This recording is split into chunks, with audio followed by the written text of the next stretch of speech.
South ఇండియాలోనే అతి తక్కువ ధరలకి రత్నాలనందించే ఏకైక సంస్థ 6JVR.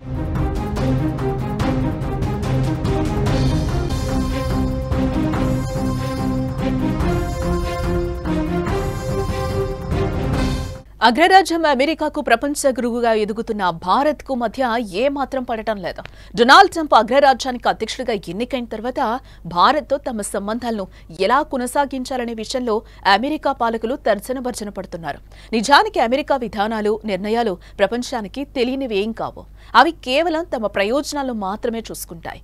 ఏ దేశం, ఏ నాయకుడు ప్రపంచంలో ఉన్న తమ ఆధిపత్యాన్ని సవాల్ చేస్తారో వారిని లక్ష్యంగా చేసుకుని విమర్శలు చేయటం అమెరికా పాలకులకు కొత్తేం కాదు. గతంలో చైనా, యూరప్ దేశాలపై ఇదే వైఖరిని ప్రదర్శించింది. అయితే ఇప్పుడు ఆ అక్కసు భారత ప్రధాని మోదీపై చూపిస్తోంది. ప్రపంచానికి మార్గదర్శకంగా మారుతున్న భారత్ను అమెరికా పాలకులు తరచుగా నిందించేందుకు ప్రయత్నిస్తూ ఉన్నారు.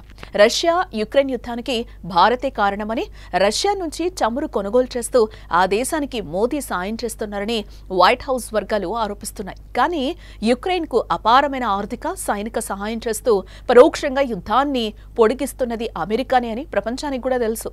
యుక్రెయిన్ అధ్యక్షుడు జెలెన్స్కీ పదే పదే అమెరికా, యూరప్ దేశాల నుంచి డబ్బులు, సైనిక సాయం కోరడం ఇందుకు నిదర్శనం. అమెరికా ఇచ్చే అపారమైన ఆర్థిక సాయంతోనే యుక్రెయిన్ యుద్ధాన్ని కొనసాగిస్తోంది.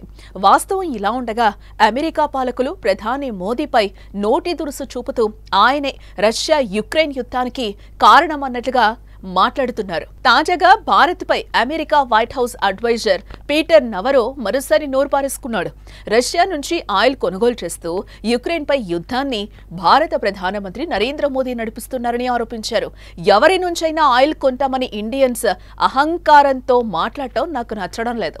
భారత్ వల్ల అమెరికన్స్ అందరూ నష్టపోతున్నారని పేర్కొన్నాడు. ఇప్పటికైనా రష్యా నుంచి ఆయిల్ కొనుగోలు చేయడం మానేస్తే వెంటనే 25% టారిఫ్స్ తగ్గిస్తామని అమెరికా వైట్ హౌస్ ట్రేడ్ సలహాదారు పీటర్ నవారో కూడా వ్యాఖ్యానించడం జరిగింది. అలాగే రష్యా చమురు విక్రయాల ద్వారా వచ్చిన డబ్బుతో యుక్రెయిన్ పై దాడులు మరింత ఎక్కువగా కొనసాగిస్తుందని కూడా అమెరికా వైట్ హౌస్ ట్రేడ్ సలహాదారు పీటర్ నవార్ పేర్కొన్నారు. దీనివల్ల కీవ్ తరచూ అమెరికా వద్ద నుంచి ఆయుధాలు, ఆర్థిక సాయం కోరుతుంది. భారత్ చేసే ఈ చర్యల వల్ల అమెరికా వినియోగదారులు, వ్యాపారాలు, కార్మికులు తీవ్రంగా నష్టపోతున్నారు. ఉద్యోగాలు, కర్మాగారాలు, వేతనాలపై తీవ్ర ప్రభావం చూపిస్తుందన్నారు.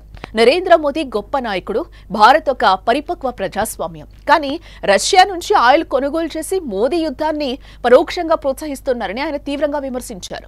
శాంతి మార్గం అని న్యూఢిల్లీ చెప్తుంది, కానీ వాడు చేసే వ్యాపారం మాత్రం యుద్ధాన్ని పెంచేలా ఉందని అంటున్నారు. అందుకే నేను దీన్ని మోదీ యుద్ధం అని పిలుస్తున్నానని నవరో అంటున్నారు. అలాగే పీటర్ నవారో వ్యాఖ్యలు కొత్తేం కాదు. ఇంతకు ముందు కూడా అమెరికాకు చెందిన పలువురు అధికారులు భారత్పై ఇలాంటి ఒత్తిడి తీసుకురావడానికి ప్రయత్నించారు. అయితే భారత్ మాత్రం తన విధానాలపై గట్టిగా నిలబడింది. రష్యా నుంచి చమురు దిగుమతులు చేసుకోవడంపై విదేశాంగ శాఖ మంత్రి ఎస్ జైశంకర్, పెట్రోలియం శాఖ మంత్రి హర్దీప్ సింగ్ పూరి చాలా స్పష్టంగా సమాధానాలు ఇచ్చారు. దేశ ఆర్థిక ప్రయోజనాలకు అనుగుణంగానే భారత్ నిర్ణయాలుంటాయని వారు ప్రపంచానికి చాటి చెప్పారు.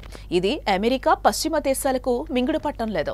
దీంతో వారు నేరుగా మోదీని టార్గెట్ చేయడం మొదలుపెట్టారు. ప్రస్తుతానికి పీటర్ నవారో చేసిన ఏ వ్యాఖ్యలు అమెరికా, భారత్ మధ్య సంబంధాలపై తీవ్ర ప్రభావం చూపే అవకాశం లేకపోలేదు. ఒకవైపు అమెరికా రష్యాపై ఆంక్షలు విధించగా, మరోవైపు రష్యా నుంచి ఆయిల్ కొనుగోలు చేస్తున్న భారత్ దానిని పెద్దగా పట్టించుకోవడం లేదు. దీన్ని అమెరికా ప్రభుత్వం ఒక ముప్పుగా భావిస్తోంది. ప్రపంచంలో భారత్ తన ప్రాబల్యాన్ని పెంచుకుంటున్న ఈ తరుణంలో అమెరికా తన ఆర్థిక, సైనిక ఆధిపత్యాన్ని నిలుపుకోవడానికి ప్రయత్నిస్తోంది. ఈ క్రమంలో ట్రంప్ ప్రభుత్వ వైఖరి మరింత దూకుడుగా మారే అవకాశం ఉంది.